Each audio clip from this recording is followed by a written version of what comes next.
Evangelista, ibinida ang natanggap na regalo mula kay Ann Curtis. Naghatid ng kilig at kasiyahan sa mga tagahanga ang naging palitan ng mensahe sa social media ng dalawang kilalang personalidad sa showbiz na sina Heart Evangelista at Ann Curtis. Si Heart, isang aktres ng GMA Network na kilala rin sa larangan ng fashion at social media, ay nagpasalamat kamakailan kay Ann Curtis matapos makatanggap ng isang personal na regalo mula sa kapamilya star.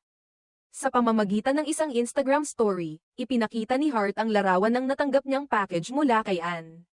Ang nasabing regalo ay nagmula sa brand na Recess, isang kilalang activewear label na isinusulong ang aktibong pamumuhay para sa kababaihan.